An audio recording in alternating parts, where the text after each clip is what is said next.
Ahora sí.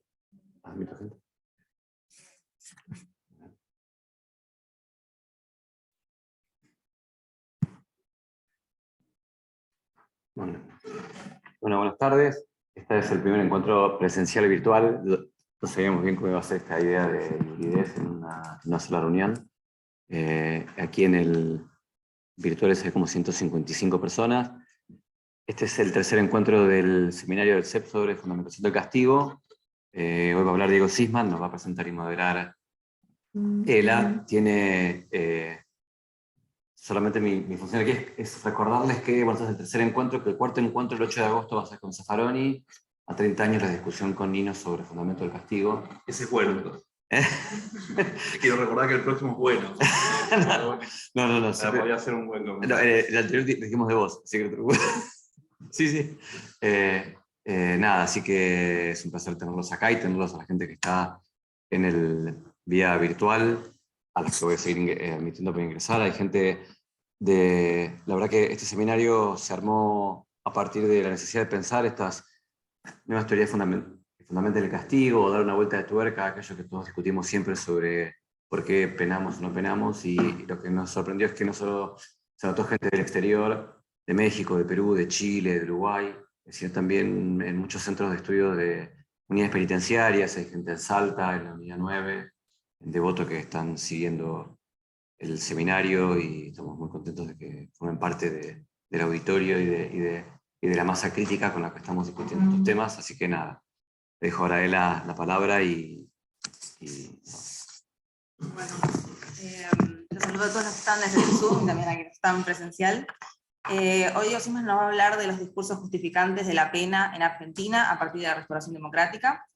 Diego Sisman es abogado con educación en Derecho Penal y Criminología, graduado en la Universidad de Buenos Aires, realizó un máster europeo en Sistema Penal y Problemas Sociales, y un diploma en estudios avanzados en Derecho Penal en la Facultad de Derecho de la Universidad de Barcelona, donde obtuvo el título de doctor en Derecho. Es profesor adjunto e investigador de Derecho Penal y Criminología en la Facultad de Derecho de esta Casa de Estudios, en la UBA. Además es profesor de posgrado, maestría y doctorado en Derecho Penal Económico e investigador de la Universidad de Palermo, así como docente en otras universidades del país y el exterior. Vamos a mencionar solamente algunas de sus tantas publicaciones, que es Castigo y Determinación de la Pena en los Estados Unidos, un estudio sobre las United States Sentencing Guidelines, y Sociedad del Castigo, Criminología de la Determinación de la Pena. Bueno, te escuchamos. Buenísimo. Bueno, en primer lugar, me enfoco.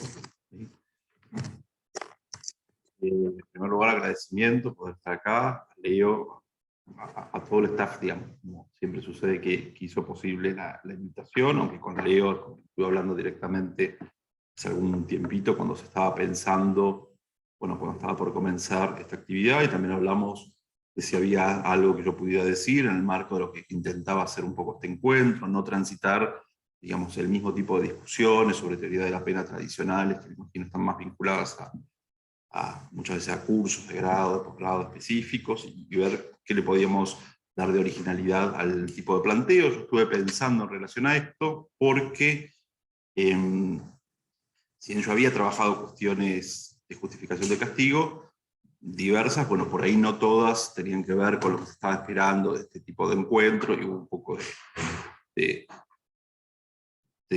pensar en particular qué valía la pena presentar, que complementar, y al mismo tiempo que estuviera en línea con lo que se venía hablando, lo que se iba a hablar, a medida que íbamos también conociendo quiénes iban a ser expositoras y expositores aquí en el seminario. Y yo se me ocurrió que podía traer algo que estaba vinculado. Yo vengo trabajando cuestiones de teoría de la pena o fundamentación de la pena, pero específicamente más interesado por lo que sería la mirada sociológica, criminológica o de sociología del castigo. Es una temática con la que vengo vinculado desde hace algún tiempo, desde mi tesis doctoral. Esto significa hacerse preguntas sobre el castigo desde otra perspectiva, metanormativa o empírica normativa, pero en todo caso, digamos, me puedo valer bien de... no puedo estar en todas las charlas porque yo daba posgrado, los lunes y los martes suelo dar posgrado a esta hora, pero sí estuve en la de Tomás, en la última, Fernández Fix, y él me ayuda bastante. Recuerdo que en su introducción él decía, yo voy a hablar desde una perspectiva especialmente normativa del castigo. De hecho, yo sabía que él se desarrolla y se interesa especialmente por cuestiones que podríamos llamar de filosofía del castigo, filosofía de la pena en particular, más allá de muchos intereses, ¿no? Pero los tipos de abordajes. Decía, yo voy a plantear esto desde una perspectiva normativa en general, que sería una perspectiva del deber ser del castigo, y estoy al tanto, pero no me voy a concentrar tanto, no sé si lo dijo así, pero por ahí va, en las perspectivas empíricas o del ser del castigo, ¿no? Pero en todo caso, estableció esta doble distinción, que a mí me sirve muchísimo para plantear que yo voy a hacer, en algún sentido, no lo contrario, no es estrictamente lo contrario, sino que voy a tomar otro carril, y es el interesarme más en las teorías de la pena desde la perspectiva descriptiva y explicativa del fenómeno, más que de la perspectiva normativa o prescriptiva. Sin duda, cuando hablamos de estas diferencias, está bueno. Yo a veces no lo presento demasiado así en ciertos ámbitos, entonces aparecen, digamos, preguntas o comentarios que uno naturalmente podría evitar o podría anticipar si dijera lo que estoy diciendo ahora, ¿no? Me voy a centrar más en la perspectiva descriptiva y explicativa del castigo que en la perspectiva normativa o prescriptiva, que tiene que ver con las famosas teorías de la pena, desde la discusión interna de las teorías de la pena, con la discusión filosófica de las teorías de la pena o de la fundamentación del castigo específicamente. Por supuesto me voy a interesar por esto, pero con la mirada de quien lo mira desde afuera. Intenta ver cómo determinadas discusiones se dieron en un momento determinado, en un contexto determinado, con qué se asocian, y muchas otras preguntas que se podría hacer sobre esto. Tomás justamente dijo, yo me voy a centrar en la perspectiva normativa del castigo, cuál debería ser el deber ser, y la obra que sin duda entre nosotros, ya desde hace bastante tiempo, estableció una distinción muy fuerte entre cuestiones del ser y del deber ser, cuestionando en realidad, o para cuestionar especialmente el entrecruce de argumentos, era la obra de Ferraioli, de Derecho y Razón. Ferraioli en numerosas oportunidades dice, yo me estoy digamos, voy a desarrollar aquí argumentos del deber ser que no pueden entonces ser refutados por argumentos del ser. Y viceversa, ¿no? Las distintas falacias que apuntaba Ferraioli en su obra Derecho y Razón y en otras obras anteriores, imagino, y posteriores. Que en todo caso tenían que ver con, digamos, si el fin de la pena, por ejemplo, debe ser la resocialización, argumento desde el deber ser, entendemos o nos convencemos que, o como dijo Tomás, o la retribución, o algún otro fin de la pena, el hecho de que las cárceles o las cárceles argentinas no resocialicen en la práctica, en los hechos, no invalida el argumento del deber ser. De la misma forma que el argumento del deber ser, las personas deben ser tratadas con justicia, no se ve invalidado por el argumento que dice la justicia no existe. Esto era muy propio, recordemos también, del positivismo criminológico, de los ataques del positivismo criminológico a la escuela clásica, la escuela iluminista penal. Cuando Ferri, por ejemplo, del positivismo decía, ¿quién ha visto, debe invalidarse el principio de inocencia? ¿Quién puede entender que una persona que es detenida en flagrante delito sea inocente? Esto es una sandez, tampoco utilizaba ese término, pero algo así. Estaba justamente planteando un, digamos, entrecruce inválido para Ferraioli entre los principios del ser y los principios del deber ser, ¿no? Y lo mismo diríamos cuando cuestionamos la idea de justicia, porque la justicia en la práctica no se da, no se desarrolla, no existe, o más estrictamente pensando en la pena, cuando decimos la resocialización es insostenible porque en la práctica no funciona, no sirve, las cárceles no resocializan. Ferraioli dice el argumento puede sostenerse en la discusión teórica más allá de esta realidad. Pero en todo caso lo que me interesaba destacar acá nada más era la distinción de esos dos mundos y por qué yo me voy a interesar, vengo interesándome en realidad en el mundo más del ser que del deber ser. Y para eso me viene bien saber cuáles son las discusiones del deber ser.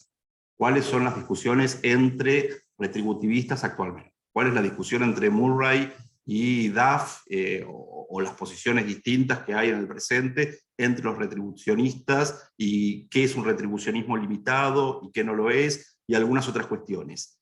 Pero en un sentido que podría ser, vamos a ponerlo, que suene teórico y que nos suene un poco chabacano, a veces no me intereso tanto por la verdad de la milanesa, sonó muy chabacano eso, a veces y a veces no me la creo tanto, ¿no? Digamos, no me interesa tanto creerme tanto, sino ver qué se dice.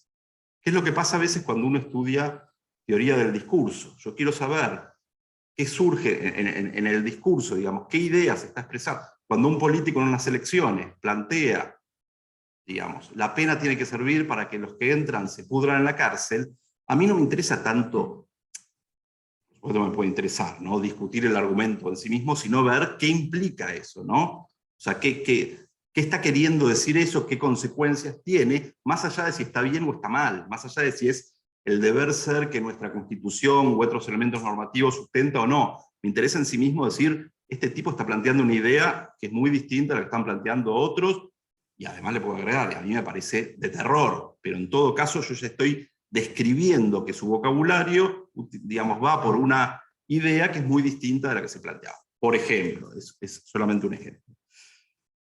¿Qué era lo más cercano que yo había trabajado? Yo trabajé sobre determinación de la pena y publiqué parte de mi tesis doctoral sobre ese tema, un tema específico que hoy volvería a mirar, como sucede siempre, con otros ojos, con otros intereses, y con otras fascinaciones. A veces yo creo que cualquiera de nosotros que vea un tema que abordó hace 10 años puede encontrar que por ahí se fascinó con algo y no se fascinó tanto con otra cosa, y que hoy sus preguntas más interesantes tienen que ver con otras cuestiones. Yo qué sé. Y también hay nuevos temas que me han interesado y sobre los que no me había preguntado hace 10 o 15 años, y hoy me parece que tendría que haber preguntado también desde ese otro costado, desde esa otra mirada. En ese contexto, más adelante de esto, más recientemente, lo que sí trabajé es un poco más asociado a esta idea de sociología del castigo, que básicamente podemos entender para familiarizarnos como una parte de la criminología, de los estudios que tienen que ver con la cuestión penal y que estudian el fenómeno penal y la respuesta al fenómeno penal específicamente, para dar una definición muy rápida para entrar en tema. Desde esa mirada me interesaba también las discusiones sobre el punitivismo. En general, en términos internacionales, pero también en Latinoamérica y en nuestro país, en los últimos tiempos hubo muchas discusiones sobre el punitivismo que tenían que ver con discusiones comparadas en el tiempo y en el espacio, es decir, entre dos países o en un mismo país pasado y presente. Por ejemplo, en el ámbito, para mencionar a alguien muy reconocido y que conocemos mucho aquí en Argentina, Máximo Soso en Argentina ha trabajado mucho sobre eso, ¿no?, buscando, digamos, nuevas miradas, nuevas formas de narrar estas historias, nuevas comparaciones, qué pasó en Latinoamérica, con cambios de gobierno, en el pasado, que tienen como eje principal habitualmente este tipo de discusiones el eje del número de encarcelados, el crecimiento del número de encarcelados, que en Argentina, al igual que en otros países, se dio vertiginosamente en pocas décadas. En el caso de Argentina fue más o menos desde la segunda mitad de los años 90, cuando empieza a crecer muy fuerte el número de encarcelados en distintas jurisdicciones, básicamente hasta el presente, con momentos de amesetamiento y con momentos de mayor crecimiento.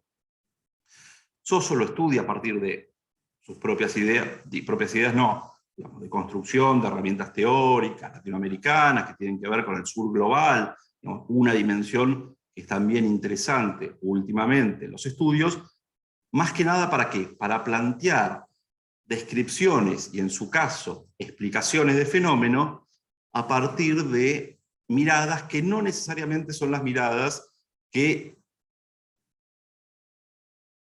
se discuten en países del norte global, por ejemplo Estados Unidos y Europa, especialmente Europa Occidental. No es que se planteen otras miradas, sino que se plantean matizaciones de esas miradas generales.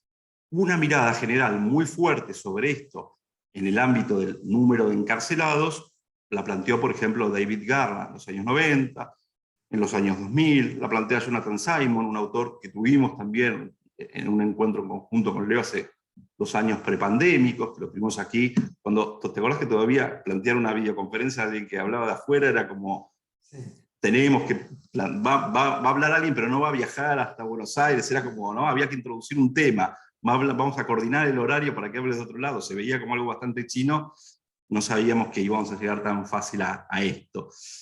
Pero en todo caso ahí se planteaba el problema del encarcelamiento masivo, un problema que en países como Estados Unidos venía desarrollándose no mucho antes de los años 2000, básicamente después del 2000-2001, cuando aparecen algunas obras a identificar un fenómeno que va mucho más allá del fenómeno del crecimiento de población y del problema de población penitenciaria habitual.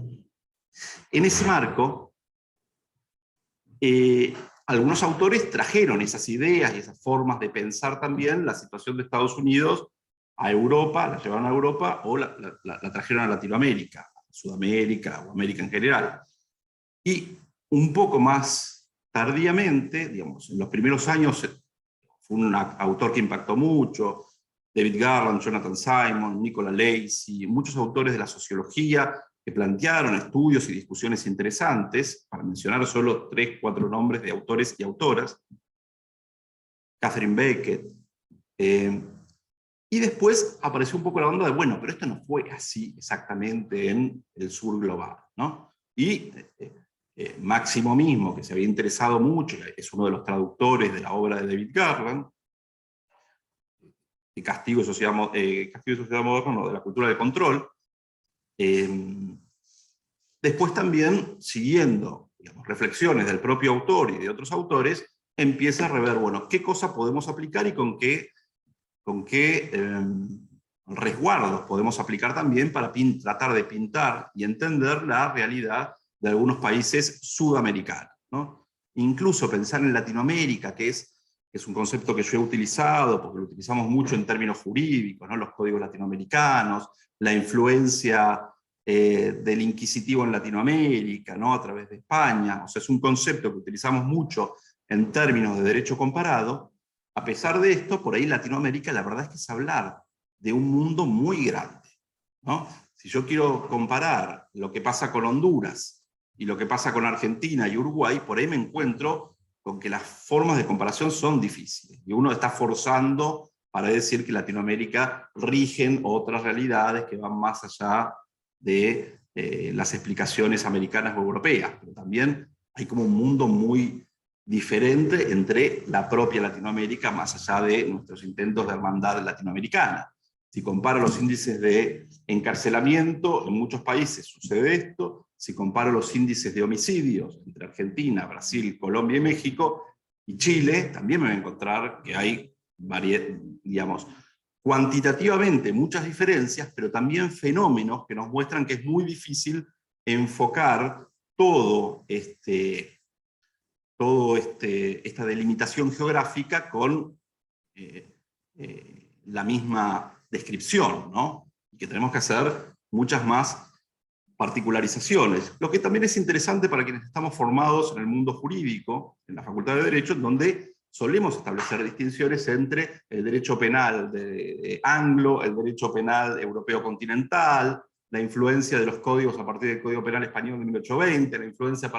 Y en realidad nos encontramos que, digamos, las regulaciones jurídicas que provienen de estas influencias son importantes y pueden explicar mucho, pero también encontramos fenómenos e historias que son muy distintas dentro de Latinoamérica en sí mismo. Y por ahí la unidad de análisis es muy amplia. Si nosotros le planteamos, esto también uno se da cuenta cuando lo plantea en otros ámbitos, ¿no? Cuando uno tiene que explicar ciertas cuestiones en otro país, ya a veces es más difícil explicar historias propias, Argentina, los golpes militares, hay que explicar mucho porque no podemos dar por sentado algo que en una charla aquí entre colegas locales damos por sentado y todo el mundo entiende. Yo digo última dictadura militar, sabe de cuándo estamos hablando. Más allá de las discusiones internas que podamos tener sobre esa dictadura militar y muchas cosas, estamos hablando un lenguaje común. Si yo se lo planteo esto, a que Leo me dice, hay gente de afuera, de México, a veces hay que decir, estoy hablando de la dictadura de 1976-1983, incluso si quisiera caracterizar algunas cuestiones. Y en ambientes un poco más lejanos, cuando digo más lejanos, pueden ser los ambientes europeos, tal vez quitando España y personas que están muy interesadas en Argentina y su historia, me voy a encontrar con que tenemos que explicar mucho porque realmente no entienden demasiado algunas cuestiones que para nosotros son posiciones antagónicas internamente, ¿no? voy a tratar de ser un poco más claro con esto, pero algunas cuestiones que para nosotros son blanco y negro, en otros lugares son parte del mismo articulado de respuestas del sistema penal, y a nosotros no nos parecerían lo mismo. En todo caso, eso nos muestra la dificultad a veces que hay para hacer análisis de estas características, ¿no? Tratar de tomar una unidad de análisis, hacer descripciones, explicaciones. Por supuesto, esto nos puede pasar si vamos a lo más chico, si queremos comparar el sistema penal federal con algún sistema, perdón, el sistema penitenciario federal con un sistema penitenciario provincial, y decimos en Argentina, y por ahí alguien dice, no, esto no pasó en el mismo, digamos, subió la población federal, pero bajó mucho la población en, no va a ser Santa Fe ni provincia de Buenos Aires, pero en Neuquén bajó mucho, y entonces esto, digamos, impide hacer la afirmación genérica que estamos haciendo a partir de una unidad más clara. Esto se cuestionó mucho también en cuanto a nivel de encarcelamiento y políticas en los Estados Unidos, porque son 50 estados. Para nosotros Estados Unidos es también un país con un gobierno, y cambia, o imaginamos que cambia mucho si cambia el gobierno de Trump a Biden y si cambia de Obama a Trump. Pero la verdad es que hay todo un movimiento de estados que tienen sus propias agencias burocráticas, instancias políticas, y entonces por ahí lo que pasa en California, lo que pasa en New York y lo que pasa en Texas, incluso con el cambio de gobierno presidencial, no cambia tanto como a partir de algunos cambios internos. Y eso es algo que me parece nosotros, tal vez por buenas razones, pero tal vez podríamos explorar más internamente, ¿no? Cuando hacemos referencias generales sobre Argentina, ¿no? También qué otras cosas inciden, por ejemplo, ya que estamos aquí, en materia penitenciaria, más allá de los grandes cambios a nivel nacional, o de políticas nacionales, o de leyes nacionales. Pero no es eso en lo que me voy a centrar. De la mano de esta idea del punitivismo, yo me había interesado el tema de qué pasaba con la transición. Ahora vamos a algo que tiene que ver un poco más con el título. ¿Qué pasaba con la transición de dictaduras o regímenes autoritarios a democracias, por ejemplo, en Latinoamérica, que tuvieron, o que plantean un esquema particular de los años 60, 64 en Brasil, digamos, años 60 y 70, dictaduras latinoamericanas en varios países de Latinoamérica, y luego la transición a regímenes postdictatoriales, postautoritarios o democráticos, ¿no?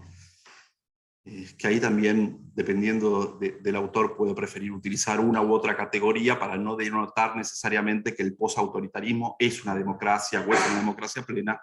Yo en Argentina voy a utilizar posautoritarismo a democracia con mayor facilidad, tal vez que en otros lugares. Y entonces la pregunta tenía que ver con otras reflexiones que yo también tomaba como naturales, y era el paso de la dictadura a la democracia daba lugar a una menor punitividad, digamos. Básicamente uno podría decir, y en ese marco discutimos hasta dónde llegó, cuándo se frenó, cuáles fueron las leyes que, por ejemplo, cuáles fueron las leyes que permitieron esa menor punitividad y otras cosas.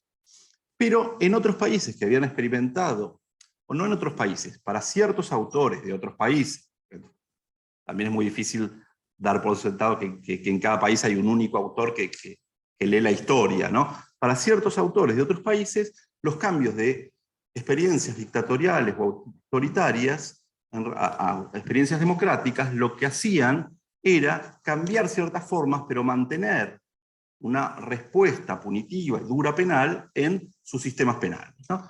Entonces, por ejemplo, algún autor en Grecia, después del paso de los años 70, una de las primeras gobiernos dictatoriales a formas democráticas, decía que ese autoritarismo se notaba claramente en su sistema penal hasta el día de hoy. Es decir, nos proponía una tesis que de alguna manera podía decir, los países que han pasado una dictadura, naturalmente, son países con un nivel de autoritarismo que se advierten prácticas punitivas que nos llegan hasta el día de hoy.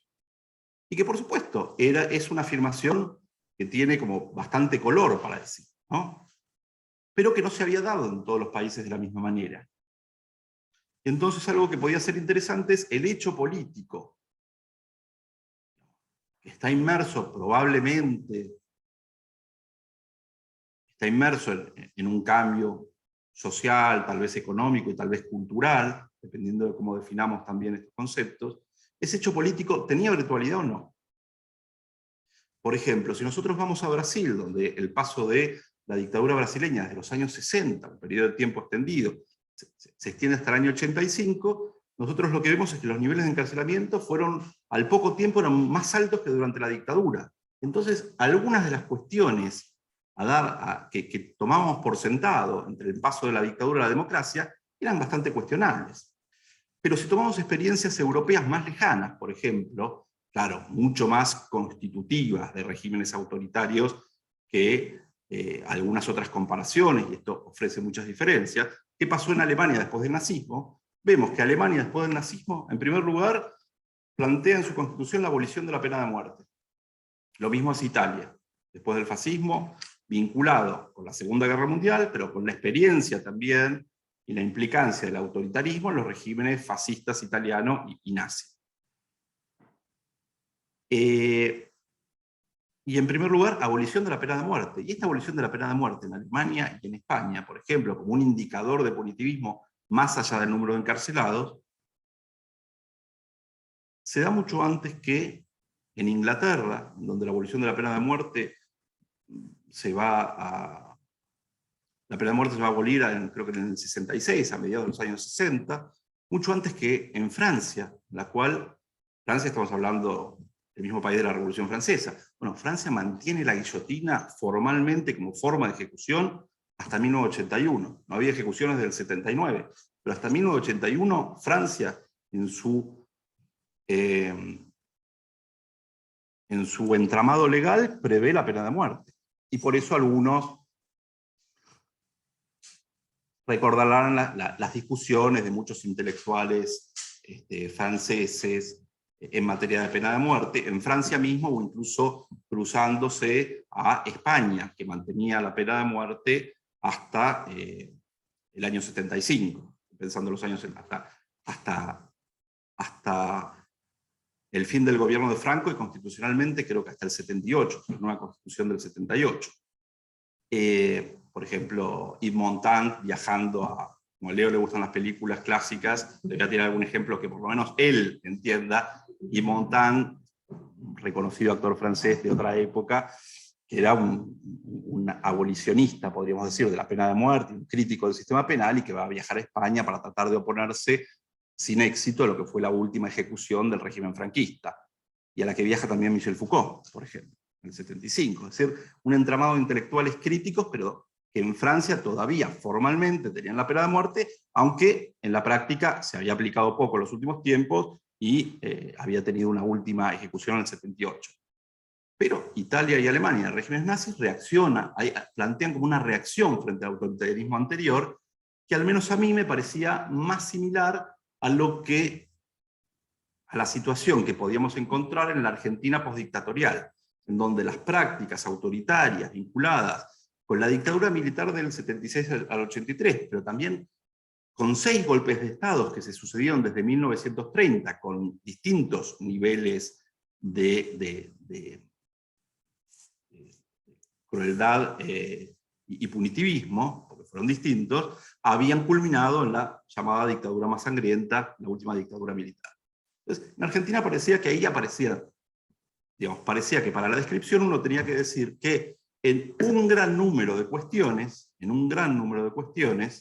cuando analizamos el sistema penal había bajado su punitivismo a través de diversas restricciones que tenían que ver con la importancia del discurso y la práctica de los derechos humanos, con la imposición de un régimen penal más vinculado al liberalismo penal, con la consagración de las garantías constitucionales, con algunas reformas legales que en la primera época habían bajado significativamente el número de encarcelados. En el año 84 se va a sancionar una de las primeras leyes de la democracia, vinculada con esto, tiene que ver no con el 2x1 en el que pensamos hoy cuando pensamos en Muiña o en los fallos o en la ley de los años 90, sino en el que era 2x3, ¿no? Un cómputo diferencial para quienes habían vivido la prisión durante la dictadura, entendiendo que los rigores de la dictadura tenían que computarse, digamos, tenían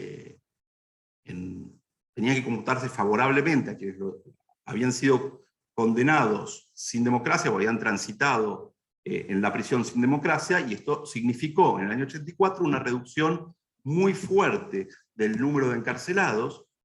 Según algunos autores, vuelve a los índices que habían existido en el 65, otros como Paul Hatassi dicen en el 72, pero en todo caso en el pasado, y digamos, ese nivel bajo de encarcelamiento de los años 84 empieza a aumentar dentro del mismo primer gobierno democrático de Alfonsín, más moderadamente, pero empieza a aumentar, y se va a notar muy fuertemente en incremento en la segunda parte de los años 90, y jamás vuelve a recuperar.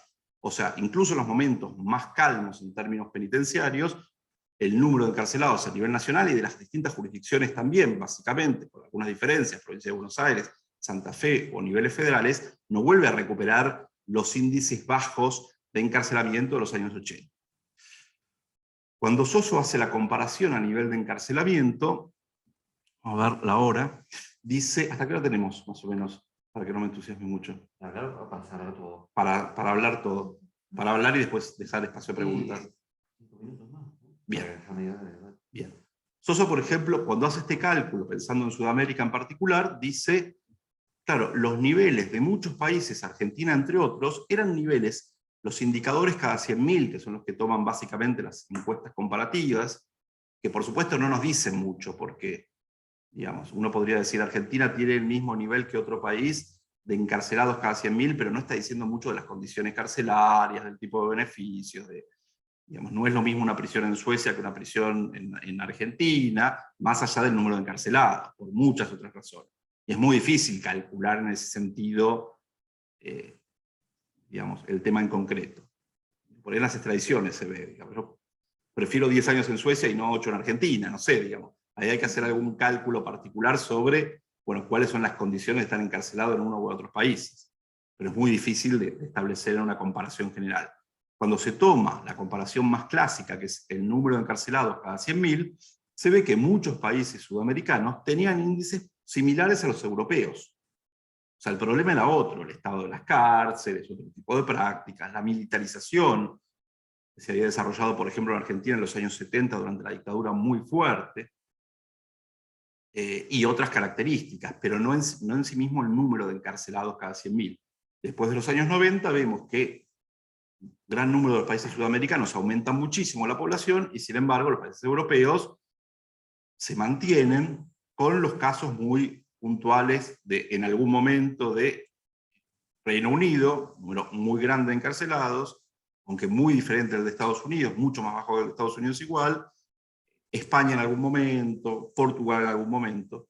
Pero si pensamos, por ejemplo, en Italia y en Alemania, los dos países que vivieron, ¿no?, regímenes autoritarios particularmente destacables, podríamos sumar, por supuesto, 40 años de franquismo en España, y hacer la comparación en distintos momentos históricos, pero si pensamos en esos dos que más o menos pasaron a formas de gobierno diversas, concluida la Segunda Guerra Mundial, y después de perdida una guerra, por supuesto, vemos que son países muy moderados en tasas de encarcelamiento, y muy moderados en términos comparativos, ¿no?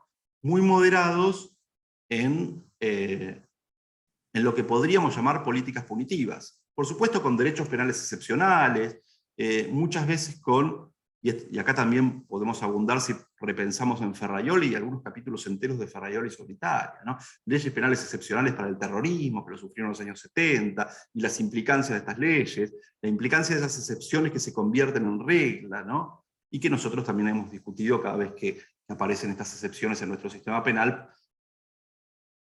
proponiendo limitarse a ciertos casos, y en realidad esto puede ampliarse. Ha pasado en España también, por ejemplo, con la prisión perpetua excepcional, los límites máximos de la prisión perpetua excepcional, básicamente después de que al terrorismo local se le hubiera sumado un terrorismo internacional, el atentado de Atocha.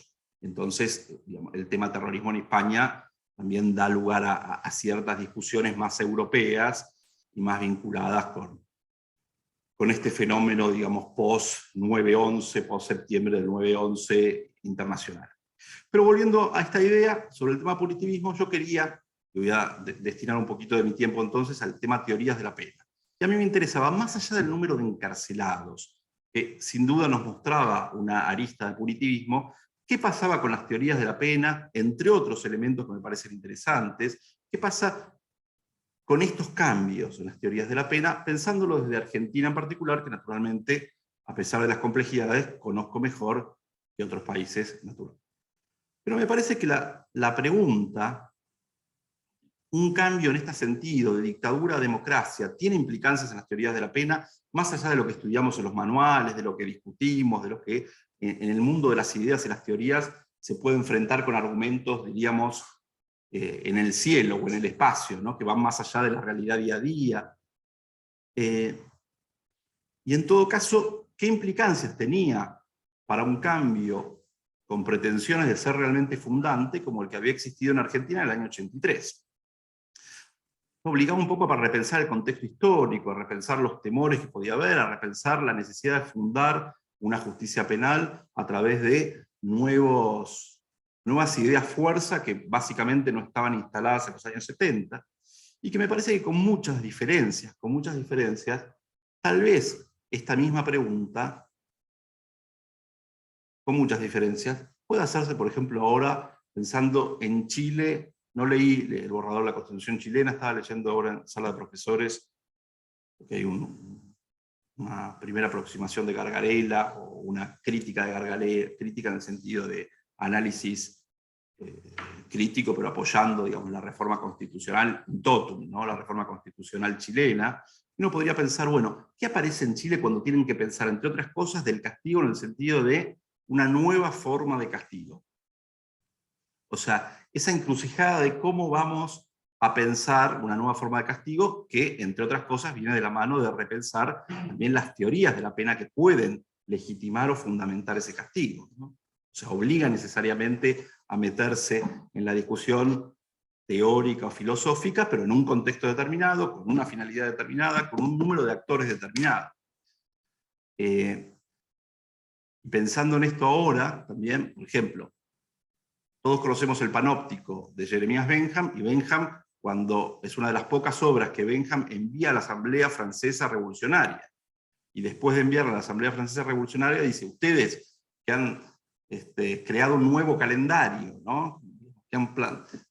Se han dado la revolución, tienen que revolucionar también la idea de cárcel, o lo que es una cárcel, y la revolución en las cárceles es el Panóptico para Bentham, ¿no? Es reconstruir totalmente lo que era el encierro a partir de algo que sabemos mucho tiempo después, Foucault va a entender como el huevo de Colón de las disciplinas modernas y con todas las implicancias. Pero en todo caso, Bentham está planteando una arquitectura carcelaria, pero además un montón de ideas que van a cambiar la concepción anterior sobre el castigo que tenía la monarquía absoluta, ¿no? Esta idea de revolución. No todas las revoluciones son tan fuertes, pero en todo caso, los cambios que se presentan como cambios que quieren marcar un antes y un después, y me parece que en la democracia argentina del 83, esta búsqueda, no digo que este resultado, pero esta búsqueda se dio, se planteaban en algún sentido, bueno, que no podían continuar necesariamente con las mismas teorías y prácticas, pero que tenían que traerlo también a un escenario muy particular y del presente. Y en ese escenario particular aparecen distintas cuestiones, y lo que yo quiero comentar también, antes de extenderme en el tiempo, es, yo lo escuchaba a Tomás hablando, por ejemplo, de las víctimas, ¿no? Digamos, la teoría del castigo o la teoría de la pena y las víctimas. Sé que en el encuentro próximo tenemos el debate del año 92, por eso 30 años, de Nino Zaffaroni, pero que en realidad es un debate de las ideas de Nino que venía desarrollando ya desde los años 80. Nino había sido uno de los principales asesores presidenciales, junto con Malamud Gotti, del primer gobierno democrático, y por lo tanto de muchas cuestiones que tenían que ver con el sistema de justicia, pero también con el enjuiciamiento a los represores, no se utilizaba la palabra genocidas en los 80, por lo menos tan abiertamente, ¿no? Los represores de la dictadura militar. Y por eso también me parece que viene bastante a cuenta, porque esa forma de pensamiento de Nino, de la que alguito vamos a hablar ahora, tenía mucho que ver con sus estudios, por supuesto, en Oxford, pero también su posición desarrollada como asesor, porque Nino era un filósofo con una tesis sobre filosofía de la pena, pero con una mirada más general de la filosofía. No es un penalista estrictamente hablando, en comparación por ahí con Zaffaroni, a quien identificaríamos más como un penalista desde que lo conocemos. Y el tema de víctimas también es bastante significativo en el 83, porque en el 83 las víctimas son claramente las víctimas de la dictadura. O sea, el sujeto víctima, y acá también me puedo ir, para no, yo se lo robo a muchos autores y a veces no lo digo bien, pero acá me acuerdo que eso lo escribe Carolina Gilagi, por ejemplo, retoman esta idea de que la víctima en el sistema penal argentino en los años 80 es la víctima de los delitos de Estado y del poder, ¿no? Lo piensan a partir de esta categoría. Básicamente las organizaciones nucleadas como consecuencia de agrupar víctimas de la dictadura. Madres, abuelas y otras organizaciones que se fueron generando después.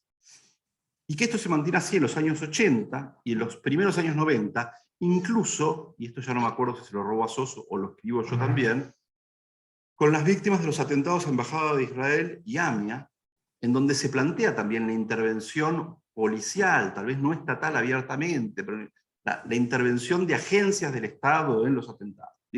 Digamos, un segundo momento en donde aparece colectivos de víctimas de manera muy importante a incidir en las discusiones y en lo que pensamos del sistema penal, e intervenir formalmente en los procesos, pero que siguen siendo víctimas del poder, en algún sentido, víctimas de, digamos, el Estado, o de el accionar de agencias estatales, y lo mismo sucedió en casos puntuales que tenían que ver con víctimas de represión policial, ¿no?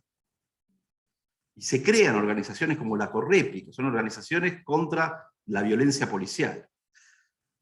Y esto se da así más o menos hasta el 2004, mucho más adelante del momento histórico que me interesa a mí en particular y que tiene que ver con la transición democrática.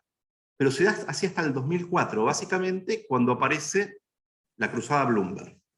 Y ahí aparecen en escena de manera mucho más definida y fuerte víctimas de delitos comunes que no son de delitos del poder. Y si me apuran un poco, aunque no me apuren, digamos, no hace falta más, pero sin apurar un poco, uno podría hasta vincular esta idea de víctima y discutirla. No estoy diciendo que sea la única idea que entra en juego, pero la podríamos traer a escena, poner sobre la mesa y discutir también con lo que va a hablar Ileana Arduino, cuando hable porque va a hablar de la violencia contra las mujeres y de los movimientos de mujeres víctimas del delito, y después la discusión incluso sobre el concepto de ser víctima como muchas veces única forma de intervenir en un conflicto penal o en un proceso penal, ¿no? A partir de la calidad de víctima y las discusiones que pueda haber a partir de esto también, ¿no? Pero bueno, es otro tema, pero no, yo me animaría a decir, no está desligado de la historia argentina. O sea, el movimiento Ni Una Menos en el 2015 no está desligado de la historia argentina, ¿no?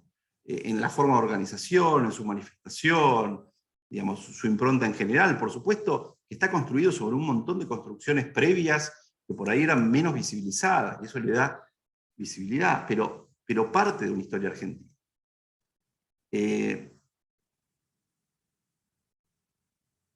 Y esto me vuelve a mí a remitir al interés entonces en la construcción de las primeras víctimas de delito de persecución penal, que eran delitos cometidos por el Estado, por representantes del Estado. Y vuelvo al 83 con esas víctimas. En ese sentido, la noción de víctima que manejan muchos autores americanos, por ejemplo, David Garland o Jonathan Simon, muchos otros, además de los dos que mencioné, me acuerdo ahora, y autoras también, muchas veces está muy pensado a partir de la realidad americana, en donde la idea de la víctima era la víctima del delito común en los años 70, reclamando por penas que endurecieran la respuesta estatal, y que vino de la mano de una gran crítica a la resocialización. Porque la resocialización en los países anglo, empezando por Estados Unidos, Canadá, Inglaterra, y llega a Australia, o a ciertos estados de Australia también, entre otros lugares, es entendida en los años 70 como ser blando con el delincuente y por lo tanto desconocer los derechos, los problemas y la experiencia de las víctimas del delito común.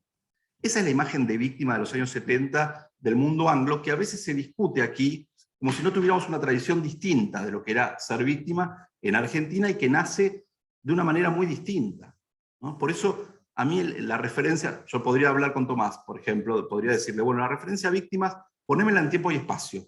Si me la hablas en tema filosófico, por ahí discrepo, por ahí no, pero la necesito en tiempo y espacio para ver de qué estamos hablando cuando decimos los movimientos de víctima. Y por ejemplo, tal vez las intervenciones de la víctima en los últimos años en el sistema penal y procesal argentino, me puede parecer que sí se asemeja un poco más a otras experiencias donde interviene la víctima antes de la experiencia penal, y podemos discutir después, fuera de lo descriptivo, bueno o malo.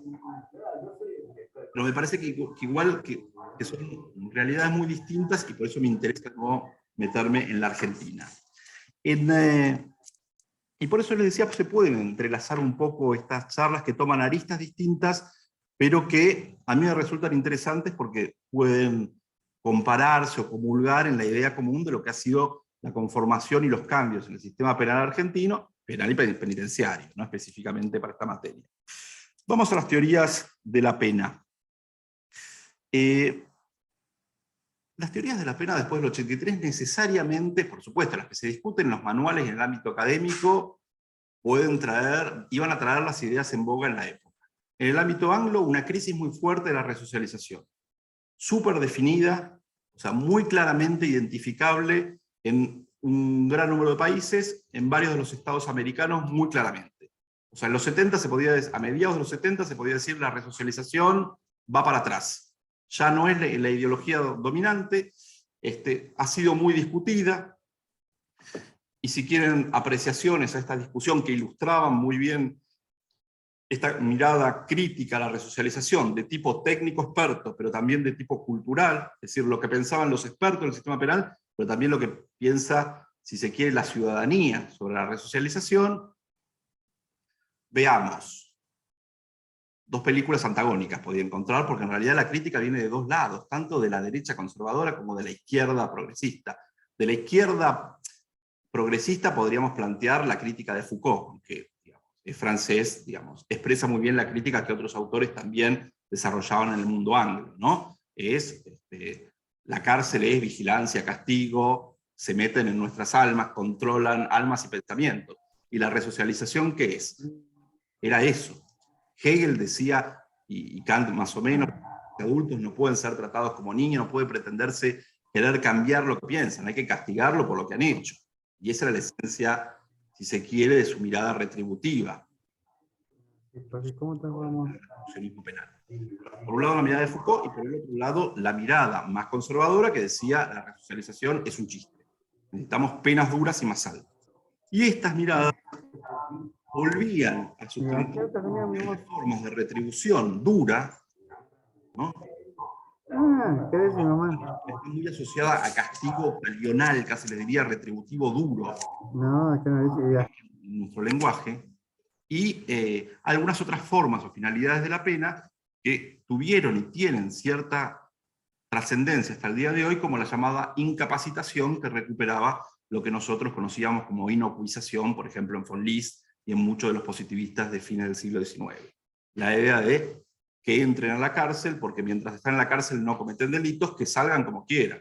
Si están 20 años van a cometer menos delitos que si están 10 años. Por lo tanto, la tendencia es, cuanto más se los pueda retener en la cárcel, más delitos vamos a evitar. No me interesa que salgan mal que entren mal y que salgan mejorados, como el discurso o la ideología resocializadora plantea, sino que me da lo mismo mientras queden fuera de la cancha el máximo tiempo posible.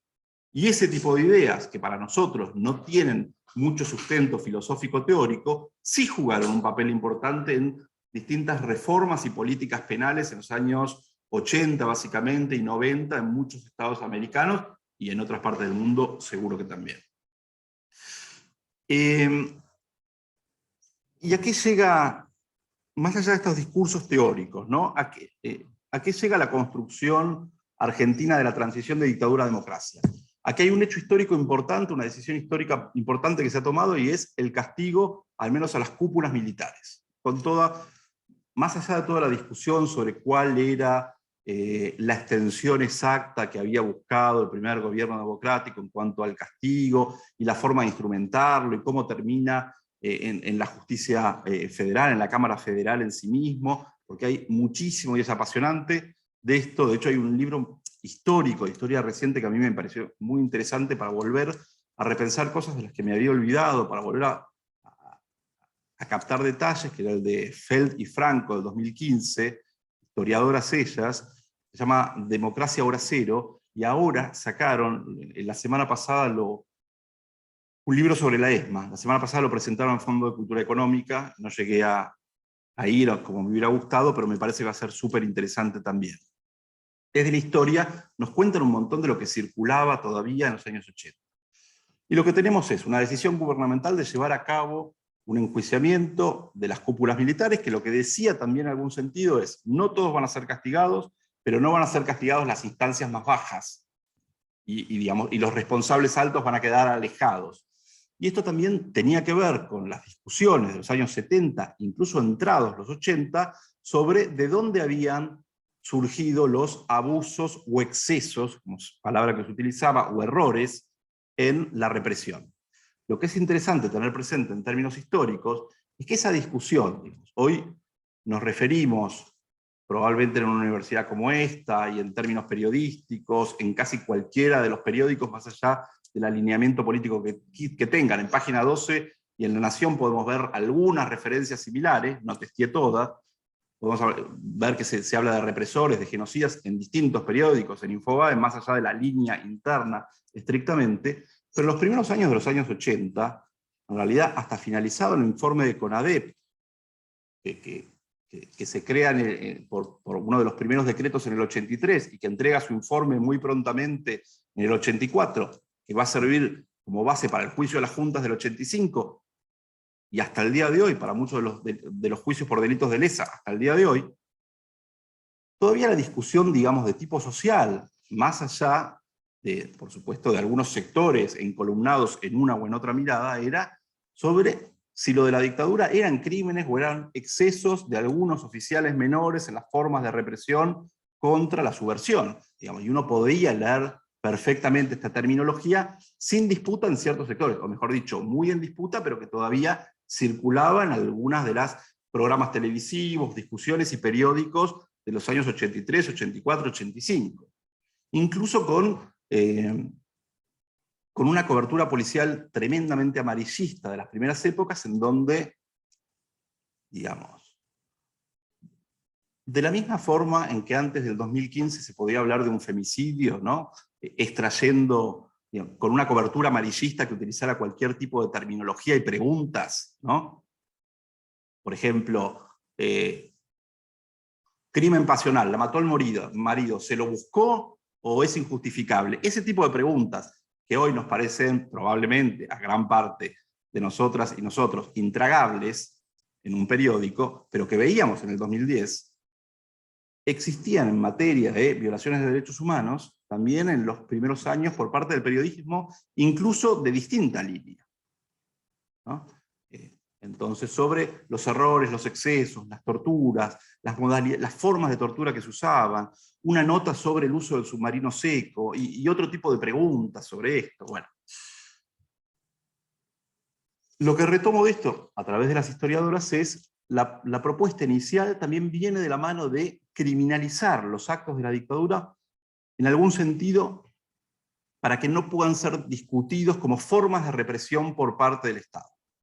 Incluso los criminólogos críticos, yo estudié con Roberto Vergali en Barcelona, los criminólogos críticos, Rosa del Olmo, Roberto Vergali, en los 80, no sabían bien cómo ubicar los crímenes de la dictadura, si eran crímenes en la penalidad, eran excesos de penalidad, no utilizaban excesos y los cuestionaban duramente, pero en cuanto a categoría, no quedaba muy claro en la criminología si era un problema de represión brutal o era un problema de crímenes, porque la verdad es que para irse a experiencias que habían sancionado estos crímenes como delito, no podían irse ni a la experiencia boliviana reciente, ni podían irse a la experiencia española, ni podían irse a la experiencia de Grecia, que era mucho menos conocida, ni de Portugal, después de la Revolución de los Claveles, que era mucho menos conocida. Tenían que irse a los juicios de Nuremberg y Tokio, para decir, este es nuestro antecedente claro de un Estado que condena a sus representantes jerárquicos que tomaron decisiones que violaban los derechos humanos. Pero todo eso fue parte de una construcción que básicamente comenzó a verse más nítida con este lenguaje y con esta categoría teórica después del nunca más, de la denuncia de los hechos en el nunca más, y más claramente después del debate del juicio oral de las cúpulas militares, en donde también surgió muchísima información y fue cambiando el tipo de discusión que venía dándose desde los años 80. Entonces, por un lado, criminalización, pero esa criminalización en los 80 es los delitos de la dictadura militar tienen que ser criminalizados como cualquier otro delito y son lo más grave dentro de cualquier otro delito. La categoría de Barrios Altos en adelante, que es del 2001, de crímenes contra lesa humanidad, no se aplica en los primeros juicios.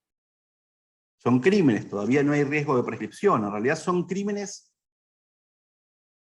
severísimos crímenes, que deben ser castigados muy duramente. Esa sería la posición teórica que surge en la posición oficial, que tiene que ver con posición del Poder Ejecutivo, que se baja, en algún sentido, se comunica también a la Corte Suprema, que se comunica a otras instancias de justicia, a la justicia federal, y que llega también al mundo académico. Por un lado, nosotros podemos encontrar entonces esta idea, esta postura política que tiene que ver también con la gobernabilidad de la democracia y con consagrar que la última dictadura militar fue la del 76 al 83, y que no va a volver a repetirse.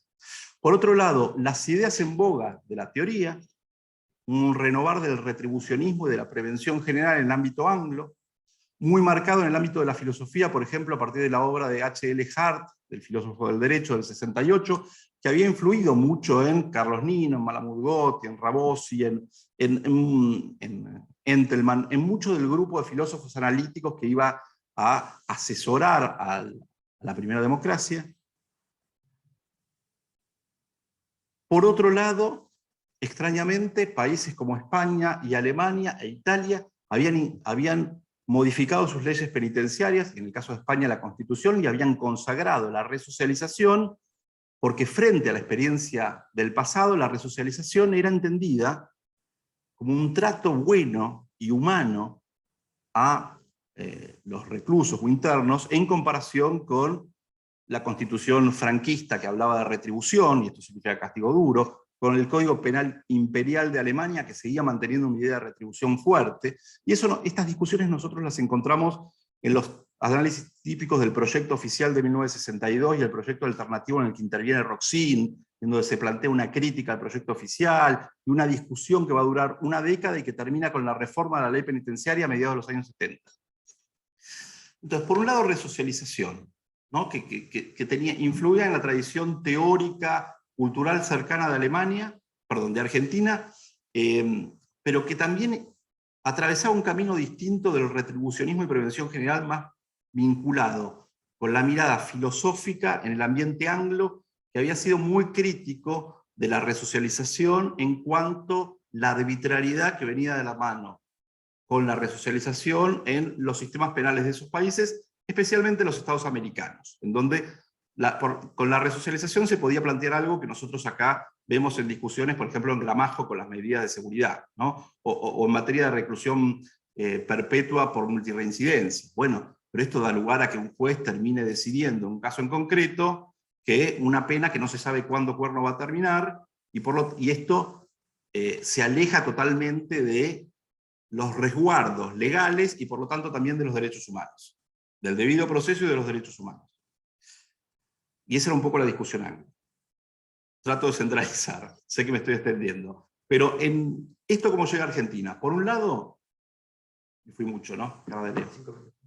Por un lado, siempre mentimos que vamos a terminar a punto y nunca terminamos a punto, en cualquier exposición. Por un lado, entonces, ¿qué teoría de la pena puede jugar ante la renovación democrática? Y esto no significa que todos los jueces se ponen de acuerdo, que todos los académicos, que la población en general, pero empiezan a circular algunas nuevas ideas, y esto por eso es más sociológico, o me interesa esa mirada más sociológica, unas nuevas ideas que comienzan a consolidarse a partir de prácticas, de reformas legales, de decisiones políticas en general. Por un lado, la resocialización está en los pactos internacionales de derechos humanos, cuando llegan los 80. Y un gobierno democrático, naturalmente, se va a alinear, y lo que pretendió era incorporar los pactos y los tratados internacionales de derechos humanos. Resocialización está en la Convención Americana de Derechos Humanos y el Pacto Internacional de Derechos Civiles y Políticos. Entonces, naturalmente era fácil, y además estaba asociada, por ejemplo, en experiencias españolas, italianas o alemanas, a una cierta dulcificación, a un trato humano, que por ejemplo venía de la mano de la posibilidad de estudiar, de las primeras experiencias de estudiar en la prisión, ¿no? La experiencia del Centro Universitario de Devoto, que también es de mediados de los 80. O sea, eso significaba pensar que una persona que ingresa puede salir mejor y que el Estado está obligado a hacer todo lo necesario para que salga mejor, pero una idea de resocialización que contempla la dimensión de derecho, el derecho a resocializarse, ya no esa idea de imposición forzada a la resocialización que era propio del positivismo 100 años antes. Le guste o no le guste, le vamos a cambiar la cabeza para que sea una mejor persona. Entonces, es otra discusión de resocialización que se mantiene firme y que viene de la mano de un trato más humano en las prisiones. Las leyes de ejecución penitenciaria mantienen la idea de resocialización y tratan de implementarla a través de cárceles ya no militarizadas como en los años 70, en donde vuelven a ingresar juristas, criminólogos, más cercanos al tratamiento humano, para pensar, por ejemplo, la figura de Elias Neumann como influencia, bueno, y algunos otros autores. Por el otro lado, el juicio a las juntas tiene que asegurarse de que estos hechos, los hechos cometidos durante la dictadura, no vuelvan a repetirse, y por lo tanto la dimensión de la prevención general negativa vuelve a tener un juego allí. O sea, el castigo, porque es difícil también pensar que el fundamento del castigo a los represores tenía que ver con posibilitar resocializarlos. Digamos, la idea más fuerte que juega ahí es, este castigo tiene que servir frente a la comunidad toda, por supuesto, para reforzar ciertos lazos y entender que estos hechos son criminales y no pueden volver a repetirse en un nuevo golpe de Estado. Era una idea muy fuerte en los años 80, tanto que algunos autores dicen, la idea de un nuevo golpe de Estado en Argentina, por supuesto que se va a mantener en el 86 y en el 87 con los intentos sediciosos militares, y probablemente se va a mantener latente hasta la crisis del 2001. O sea, hasta el 2001 había autores que decían, yo no sé qué va a pasar después si la economía argentina cae, ¿sí? y la población sigue buscando una alternativa, porque tradicionalmente en el siglo XX esa alternativa era golpear la puerta de los cuarteles. Y recién después del 2001, digamos, los sociólogos entienden que esa idea del nuevo golpe de Estado, por diversas cuestiones comparadas, porque ya no hay dictaduras en Chile, ni en Uruguay, ni en Brasil, que sí había en el año 83, por todas estas razones, cambios geopolíticos, se desvanece un poco el temor, la idea. Pero todavía estaba muy fuerte en el juicio a las juntas la posibilidad de que hubiera un nuevo golpe militar que retrotrayera todo. De hecho, algunos recordarán que los videos, los VHS, imagino en esa época, de los juicios a las juntas, son llevados por los jueces de juicio a las juntas a Suecia, creo, para depositarlos en una bóveda de seguridad por si pasaba algo y se borraba toda la información del juicio a las juntas. Bien, entonces por un lado, la prevención general negativa, que también tenía mucho de comunicativo, pero enlazaba bastante bien con esta filosofía analítica de el entorno presidencial que había estudiado en Inglaterra la obra de Hart, que había estudiado entonces a partir de una filosofía que retomaba ideas del iluminismo penal, que con formulaciones distintas no son otras que las que también propone Ferrajoli. Ferrajoli también es un iluminista penal que retoma frente a los problemas de la excepción, por eso es crítico de la resocialización, y es crítico del abolicionismo incluso, retoma la idea fuerte del derecho penal del siglo XVIII. Entonces, prevención general comienza a instalarse de la mano de otra idea fuerte, importante, que moldea la forma de pensar la justificación del castigo, que es la de los derechos humanos, y que hace compatible la ejecución resocializadora como una expresión de política de derechos humanos, y por supuesto, digamos, también incide ahí una política de gobernabilidad de la democracia, y digamos, ¿qué teoría de castigo puede pensarse para una política de gobernabilidad de la democracia? Yo, digamos, tendría que extenderme más, pero tampoco lo resolvería hoy con una hora, y no lo voy a hacer, prometo, pero lo que creo es que, para pasar más en limpio esta idea, la idea de construcción de una nueva democracia, pero aparte una verdadera democracia, porque no era retrotraer la democracia a los periodos democráticos entre golpe y golpe de Estado de los años 60, por ejemplo. Era fundar una democracia, digamos, que jamás se viera interrumpida por un nuevo golpe de Estado, y por primera vez enjuiciamiento, ¿no?, de las altas jerarquías militares que habían intervenido y dado órdenes de represión, juega un papel fuerte en el enjuiciamiento y en las teorías de fundamento de castigo, de fundamentación del castigo, de los crímenes que hoy llamaríamos de lesa humanidad, pero se transmite también a las reflexiones sobre la forma de justificación del castigo de todo el sistema penal, a través de, digamos, distintas herramientas. Y en ese sentido mi aporte era venir a pensar con ustedes, porque esto no parte de algo que tenga escrito y que vengo a volcarles, sino que estoy pensando junto con ustedes mientras lo planteo, la importancia que tenían en la fundamentación de castigo estos hechos políticos, digamos, muy significativos, como el que tuvo la historia argentina, y que tal vez podemos encontrar en la historia de otros países en particular. Así como la pena de muerte en Italia y en Alemania, con el cambio constitucional en el 49, también, digamos, la idea de resocialización, que era impensada en Alemania, comienza a discutirse de una forma totalmente distinta, ¿no? Esto es lo que yo dejo como hipótesis para seguir pensando. No me extiendo más. Muchas gracias.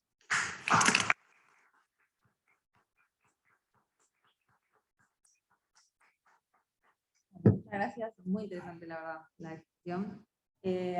Ahora vamos a abrir un espacio para preguntas para la gente del Zoom y para la gente presencial. Sacar la computadora. Bueno, no vamos a poder leer todas, lamentablemente, por el tiempo. Pero bueno, si quiere alguien preguntar, yo voy leyendo un poco de Zoom, un poco de presencial. Leo. Una pregunta que tengo es si aquí durante la dictadura hubo muchos detenidos, o hubo detenidos que aparte de estar en centros de unidades penitenciarias.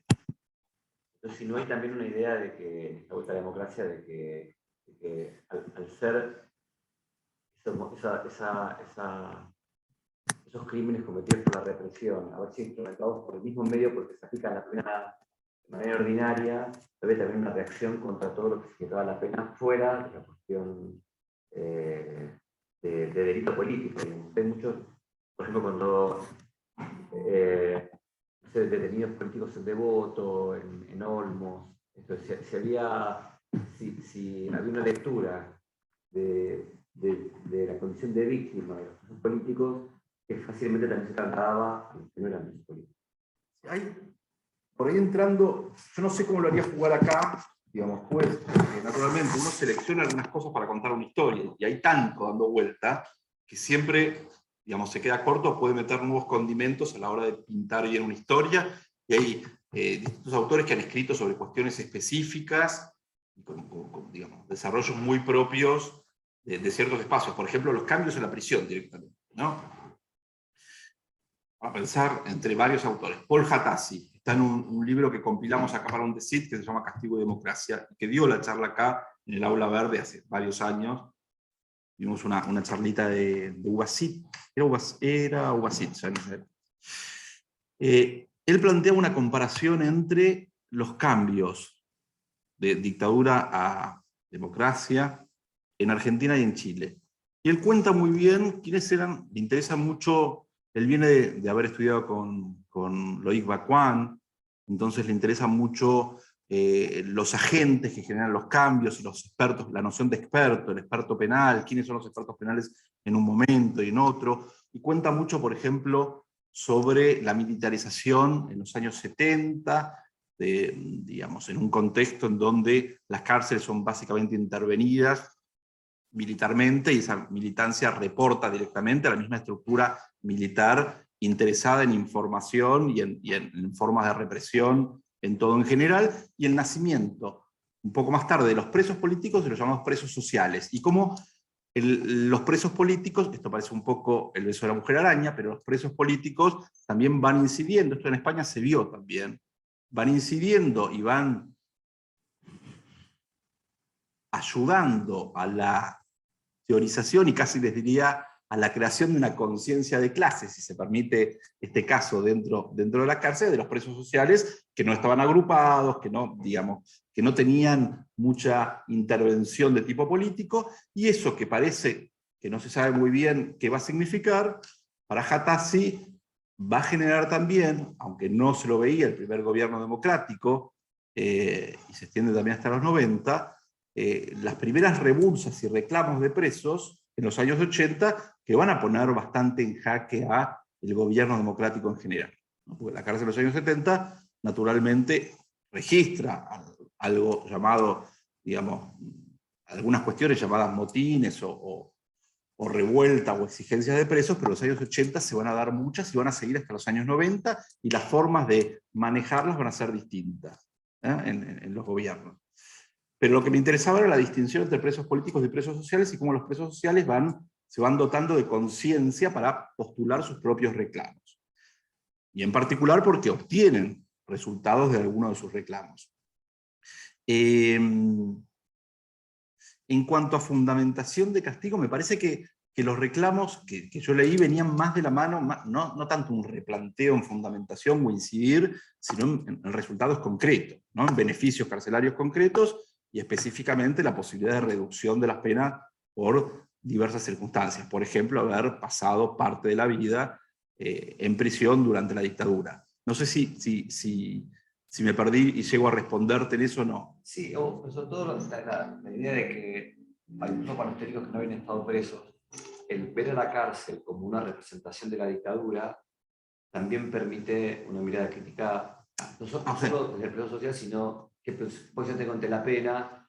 Es más difícil diferenciar mi posición ante la pena si esa pena es la misma que se articuló durante la dictadura, en los mismos lugares donde se aplica la pena para los delitos comunes. Claro, y por eso, primero que aparecen acá otros agentes en juego, otros juristas, digamos, vinculados con el proceso legal, con las garantías, que no estaban asociados o que no podían incidir en el mundo de la cárcel en el pasado, digamos, y que a lo sumo podían incidir a distancia desde la academia, en la medida en que la academia les permitiera volcar ciertas posiciones. Eso aparece mucho más fuerte, y eso puede leerse en el ámbito académico y también en el tipo de discusiones sobre las agrupaciones dentro de las cárceles, derechos, reclamos, tratamiento de los reclamos, negociación frente a los conflictos y en muchas otras cosas. Aparece, y como sucede siempre, por ahí también, incluso estas posiciones que nosotros en lo teórico podemos ver como mucho más avanzadas y democráticas, no satisfacían necesariamente los reclamos concretos de quienes estaban encarcelados.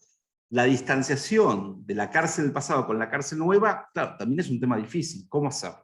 Posibilidad 1, no más cárceles en una democracia, era una postura muy jugada que difícilmente hubiera contado con un gran consenso, ¿no? Abolicionismo penal. Y más cuando al mismo tiempo parte del reclamo es castigo a los represores. Entonces, ¿cómo instrumentar una mirada de abolicionismo penal extendida más allá de lo que se podía discutir en estas aulas como idea novedosa? Pero es verdad, el abolicionismo en los países nórdicos había nacido de la experiencia de propios abolicionistas frente, por ejemplo, a la ocupación nazi. La ocupación nazi muestra los dolores de las formas represivas y por lo tanto del sistema penal. No hay ningún sistema penal que sea bueno, dice Christine y Hulsmann. Lo que necesitamos es un cambio significativo, no un mejor sistema penal, sino algo distinto a un sistema penal. Y digamos que la propuesta que intenta ser más ambiciosa en ese sentido es: cambiémoslo por algo distinto al sistema penal. Eso era muy difícil que pudiera plantearse en estos niveles en una experiencia como la Argentina, esa de máxima. El tema era cómo diferenciar entonces la cárcel nueva de la cárcel vieja. Bueno, por ejemplo, una cárcel en donde efectivamente las autoridades que estuvieran no fueran, las autoridades jerárquicas no fueran militares, sino autoridades que tenían reconocimiento penitenciario, ¿no? Llamar al que fuera al petinato de los años 40, un hombre reconocido, digamos, por su trayectoria administrativa penitenciaria. Que ingresaran en el mundo de la cárcel también trabajadores sociales y criminólogos que tenían miradas novedosas, y un reconocimiento mucho más fuerte a la necesidad de resocialización que a las necesidades de seguridad, que eran básicamente las que imperaban, podría decirse que imperaban o que dominaban durante los años 70. Entonces, la noción de seguridad, que es el punto principal, y resocialización, si hay tiempo, digamos, se revierte y la finalidad de resocialización aparece mucho más fuerte, discutida, instrumentada, vuelta a la comunidad, contactos sociales, estudiar carreras universitarias, en alguna experiencia piloto y algunas otras cosas. Y me parece que el tipo de distinciones, por lo menos al que se llegó, venía más por ese lado, ¿no? Tal vez hubo otras que yo ni recuerdo, cambios en uniformes carcelarios, realmente no recuerdo si existieron o no, en distintivos, en uniformes, en práctica, digamos, de la cárcel del día a día, que son las que básicamente moldean y muestran las realidades carcelarias, en visitas familiares. Esas básicamente terminan siendo, en muchos casos, las que muestran un rostro enteramente distinto de lo que están en la cárcel, más allá de las grandes teorías, porque también es verdad esto, ¿no? Si yo a alguien que está encarcelado le digo, ahora estás encarcelado, pero por la teoría de la retribución dialéctica, no por la teoría resocializadora, vas a estar 5 años más igual, pero por la teoría de retribución dialéctica, que es mucho más copada, me va a decir, ¿y a mí qué? Y si yo le digo, no, ahora lo que vas a tener es contactos familiares, podés trabajar, digamos, con mayor amplitud, nos vamos a preocupar por esto, va a haber talleres, podés estudiar en prisión y tenés contactos más frecuentes y visitas conyugales, tal vez la realidad carcelaria realmente cambia en eso, ¿no? Y la Caimari, recordás que habla mucho del periodo peronista y que la revolución llegue a las cárceles, ¿no? Un periodo previo, y es interesante, a mí me pareció una de las primeras en plantear acá en Argentina algunas ideas dentro de la cárcel y cómo se veían los cambios en el mundo dentro de la cárcel. Y es verdad que en España pasó también, después del franquismo, también hubo vínculos entre presos políticos y presos sociales que aprendieron mucho de organización, también con problemas y con reclamos y con, digamos, posturas duras y con movimientos muy duros dentro de los encarcelados que ya trabajaban coordinadamente y, digamos, colegiadamente frente a algunos reclamos y que obviamente no eran fáciles de satisfacer, no eran dóciles en ese sentido.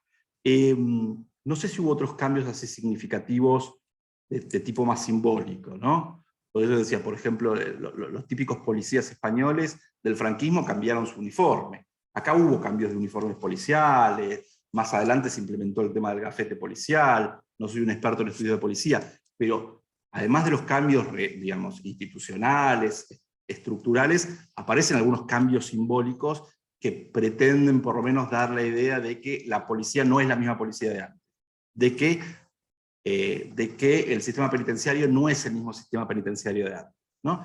Por supuesto, los cambios más importantes tienen que ver con regulaciones de poderes, atribuciones y derechos. O sea, los cambios en la policía vinieron más de la mano de lo que la policía puede o no está facultada a hacer, requisas, allanamientos nocturnos, allanamientos sin orden, consentimiento, que del cambio de uniforme. Pero, en todo caso, algunos cambios simbólicos trataban de jugar y demostrar que había un cambio significativo entre las policías democráticas, que iban a seguir existiendo, y, digamos, lo que identificábamos como policía represora de la dictadura.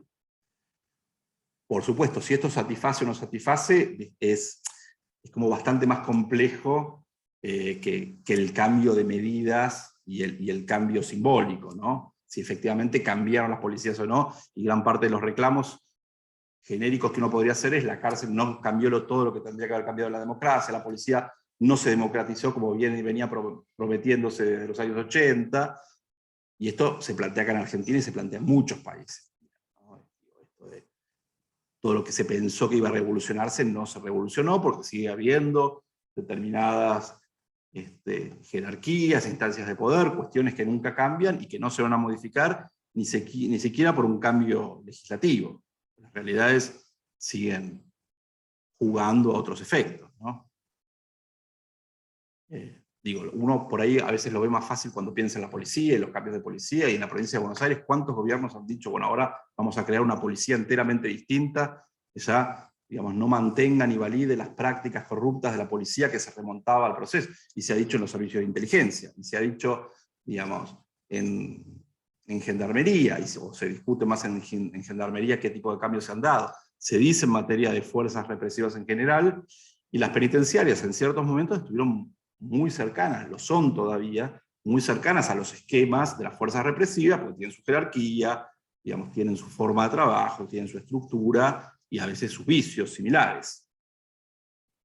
Bien, te leo una pregunta del Zoom, para hacer un poco las dos. Esto lo mío es una especie de cómo responder muy largo a algo que tal vez no responda, pero que parece que respondió un montón de cosas. Es una pregunta de Valeria Tuz, te la leo. Comparto la mirada de la víctima como sujeto político en el caso argentino, tanto en los crímenes de Estado como mujeres y diversidades en casos de violencia. En esa línea, y reitero, remarcando la importancia de la aparición de los movimientos populares en ambos supuestos, ¿cómo crees que se articulan las distintas miradas respecto a la pena en ambos casos, juicio de castigo o feminismos antipunitivistas? A ver si entiendo bien, ¿cómo se articulan las demandas? Conozco a Valeria, imagino que sé por dónde va, pero... ¿Cómo crees que se articulan las distintas miradas respecto de la pena en ambos casos, que sería las víctimas de violencia de los crímenes de Estado y los casos de violencia de mujeres y diversidades? Y el surgimiento de los movimientos populares. Yo lo que veo en esto, digamos, de nuevo, no sé si te estaré respondiendo, pero también con Leo y con Valeria podemos hablar por separado llegado el caso y tomar esto como un inicio de conversación nada más. Me parece que está bueno que es así. Lo que trajeron, si los identificamos como movimientos de las víctimas de Estado y movimientos de víctimas del femicidio, fueron, en primer lugar, el femicidio también se plantea como víctima de crímenes de Estado, en el sentido de responsabilidad estatal negada, ¿no? Si pensamos también en el criterio de Corte Interamericana de Derechos Humanos y la responsabilidad, digamos, la creación de la figura de la creación, digamos, la construcción, en el buen sentido, de la figura de violencia de género y dentro de ella la figura de femicidio, específicamente, que va a ser la que motive, digamos, los movimientos fuertes del 2015, que identificamos en el 2015 y que por supuesto tenían muchísimos otros casos previos que a la PAES en su haber, y toda una historia de hechos del pasado que hoy calificaríamos fácilmente como femicidio, cuando la terminología no la empleaba nadie, ni en el ámbito académico, ni en el ámbito periodístico, con Barreda, por ejemplo. Nunca se lo llamó femicida, a pesar de que su caso tuvo en los años 90 una repercusión tremenda, una discusión tremenda. A lo que voy es, lo que trajeron es reclamos que uno podría también identificar en esta mirada de abajo hacia arriba y no de arriba hacia abajo, sobre lo que tenía que ser criminalizado, la intervención que tenía que tener quien había sufrido uno de estos hechos, y un cuestionamiento a categorías y formas de proceder de los expertos. O sea, es una mirada anti-experta, en algún sentido.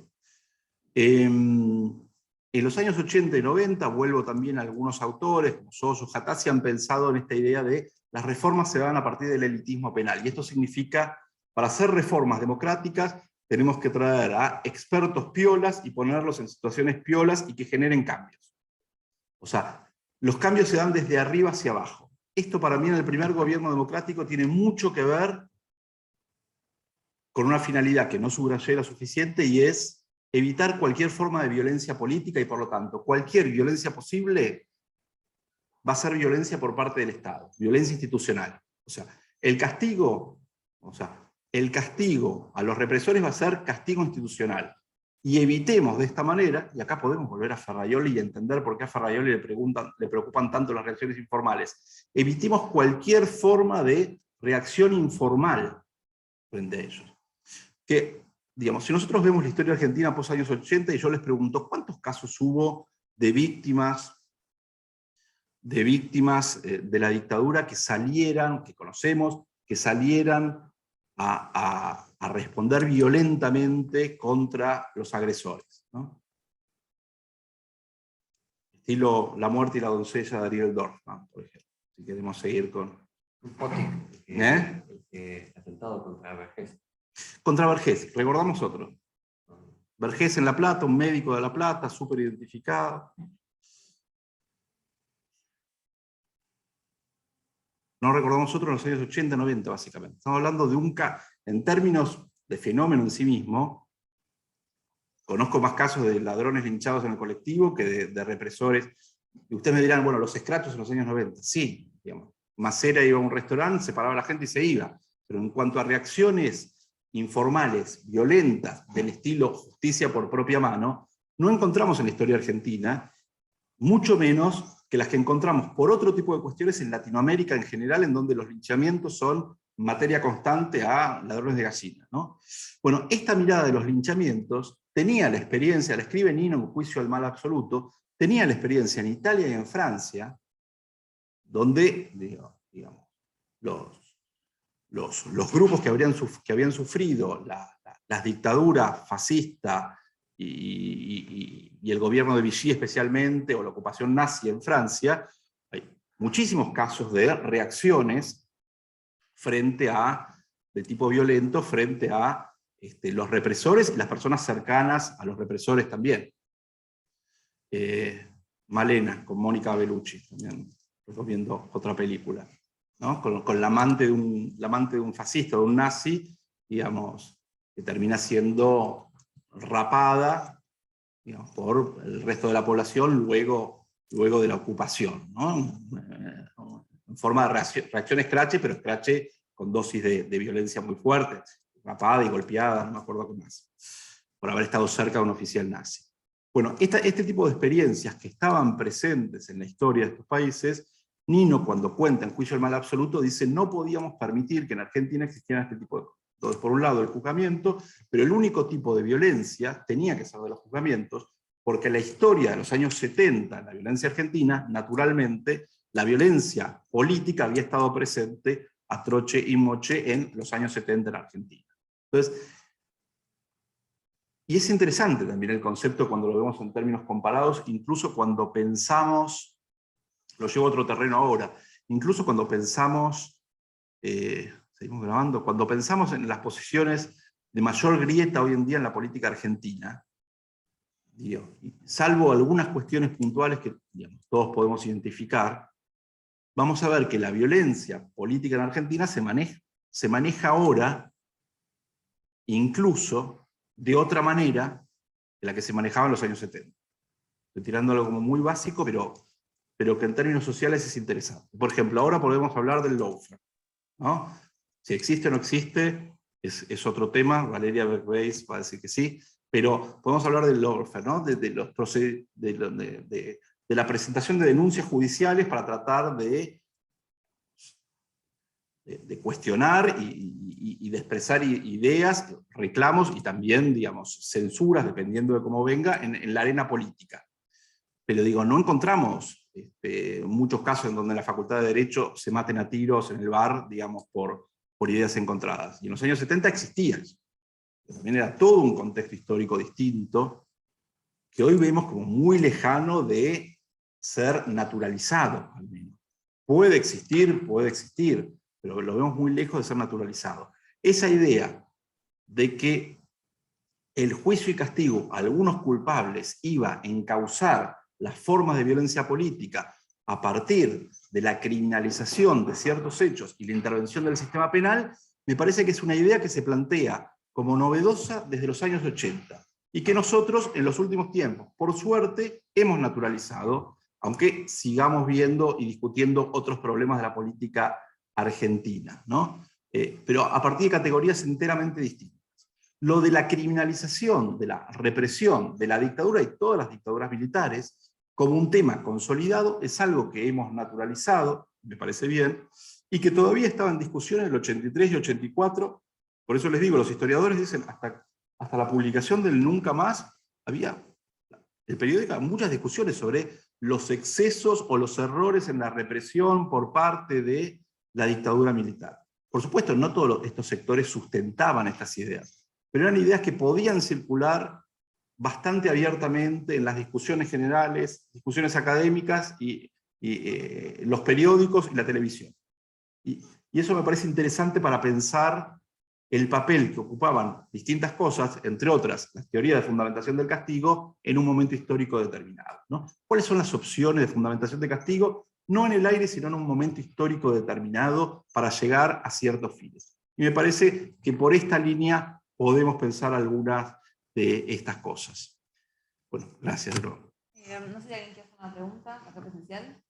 Si no, yo tengo una bajo la manga y abuso de mi calidad de moderadora. Yo soy Silvana Greco, buenas tardes, muchas gracias Diego, excelente, muy interesante. No sé si me escuchan. Sí, te escuchamos. Quería preguntarte si vos pensás que partir de entender a la resocialización como un derecho humano, ¿no? Que es un poco la construcción que emerge para los delitos, los juzgamientos a los represores, cuando se aplica para los crímenes interindividuales, ¿no es cierto?, con víctimas individuales, que primero, ¿cómo haces el salto, ¿no?, de una construcción hecha para justificar crímenes colectivos, ¿no?, y realizados desde el Estado y a víctimas, a grupos de víctimas, a justificar o pensar que eso va a justificar la aplicación de pena en un crimen común, ¿no es cierto?, en una víctima con una víctima individual?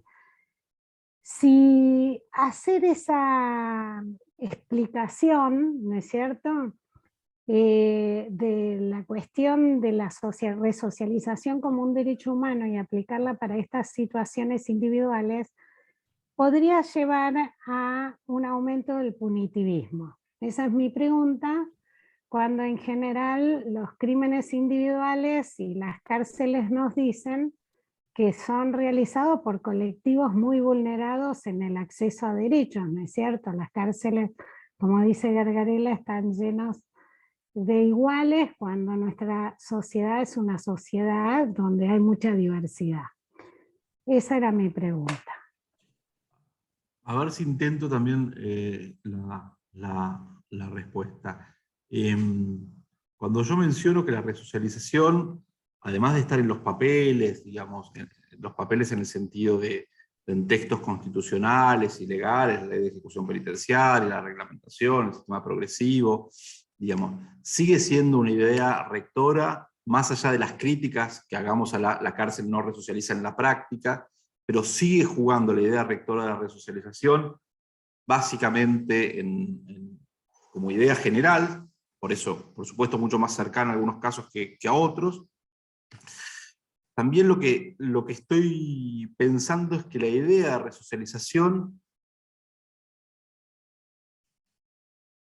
y acá uno podría decir que hay bastante consenso en autores de distintos países, por supuesto las experiencias pueden ser muy distintas, pero la idea de resocialización sigue trayendo a las prácticas de la ejecución de la pena posibilidades mucho más respetuosas con los derechos humanos que otras ideas del castigo, ¿no?, en donde la resocialización no está presente.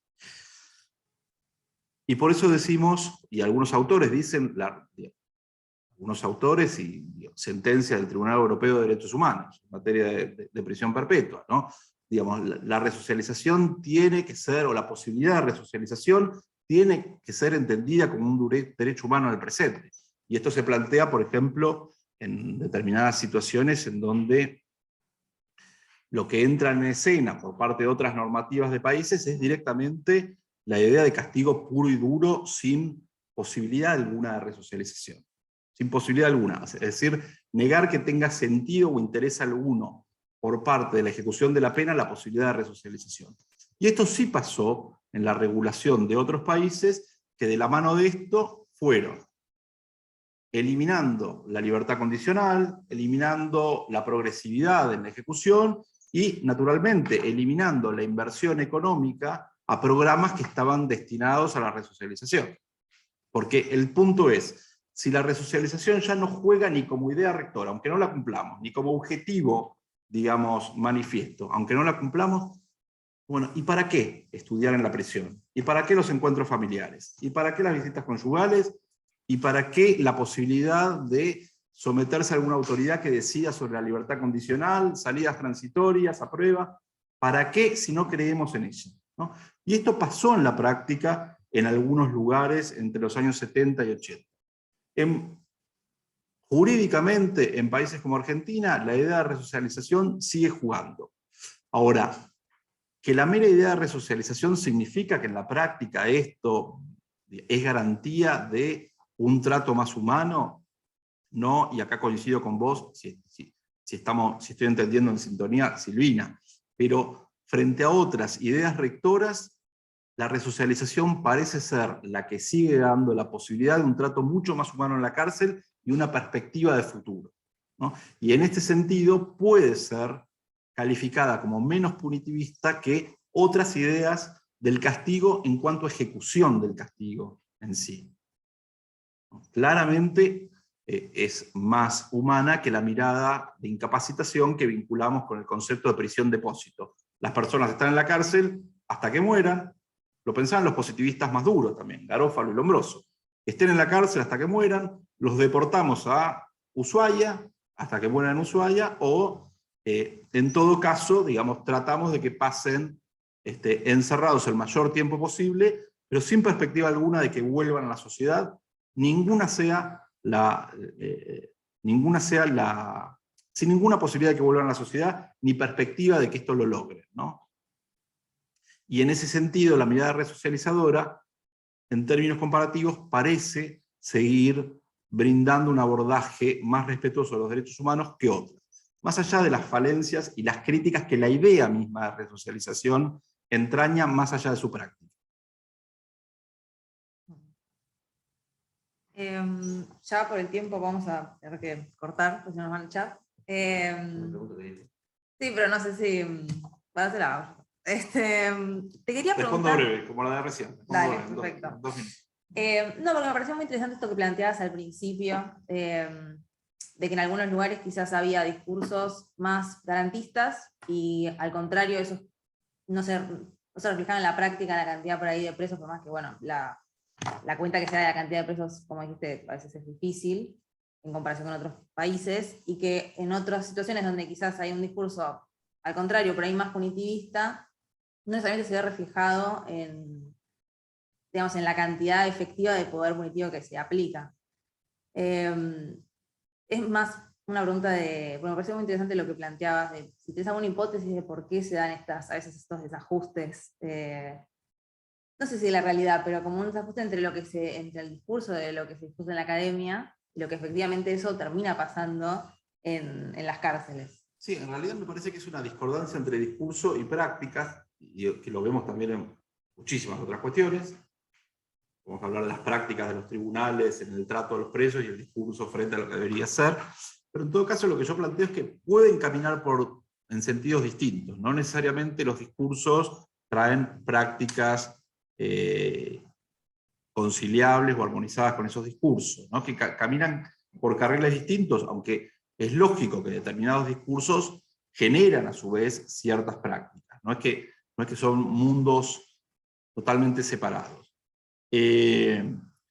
Uno puede sostener un discurso de resocialización como en Latinoamérica se sostiene desde una perspectiva jurídica, y tener cárceles con capacidad para 1000 personas con 6000 personas. Y decir, estamos resocializando. Y realmente es muy difícil entender que hay, no solo que funciona la práctica, sino entender que existe una verdadera búsqueda de resocialización en determinadas condiciones. Y entonces, acá vemos naturalmente dos carriles distintos, pero el discurso se mantiene. En otros países, y esto no sé si lo puedo medir solo con los países del norte global versus los del sur global, si es así necesariamente, en otros países el discurso directamente cambia y dice, como pasó, les decía, en muchos estados en Estados Unidos en los 70, la resocialización no va más, no funciona, nadie la quiere, nadie cree en ella, no la busquemos más. Y eso viene de la mano de recortemos programas de teatro en la prisión, estudios en la prisión, recortemos dinero para visitas familiares, recortemos dinero para deportes, para teatro en la prisión, y normativamente impongamos una finalidad que es distinta. Y esa finalidad que es distinta podía ser incapacitación, de retribución o de prevención general. Pero eliminaban incluso de la ejecución penitenciaria la idea de resocialización. Esto tuvo algún momento más fuerte en los 80 y después fue declinando un poco, pero todavía pinta bastante bien la realidad normativa de muchos estados. Y eso vino de la mano también de eliminar institutos que tradicionalmente estaban ligados con la resocialización. Por ejemplo, la libertad condicional. que se cambió por tiempo por buena conducta, descuento de tiempo por buena conducta, pero que en realidad no se inspiraba en la idea de la persona sale a prueba para ver si efectivamente cambió, y si efectivamente cambió puede seguir en sociedad. Entonces, directamente el discurso desaparecía. Cuando desaparece el discurso y aparece un discurso que de alguna manera nos está diciendo el encierro por el mero encierro, bueno, es muy difícil que las prácticas que se desarrollan allí no sean claramente más punitivas que en lugares en donde al menos el discurso de resocialización se mantiene, aunque las prácticas no lo sigan. Y creo que puede haber algún ejemplo, de nuevo, con discurso y prácticas muy malas, y con menos discurso y prácticas más tolerables. Los países nórdicos por ahí tienen menos discurso fuerte, o alguno de ellos menos discurso fuerte de resocialización que el que pintan algunas leyes en Latinoamérica, y sin embargo la práctica puede ser más resocializadora. En ese sentido, planteaba dos carriles distintos que nos pueden dar dos ejemplos diversos. Bueno, gracias.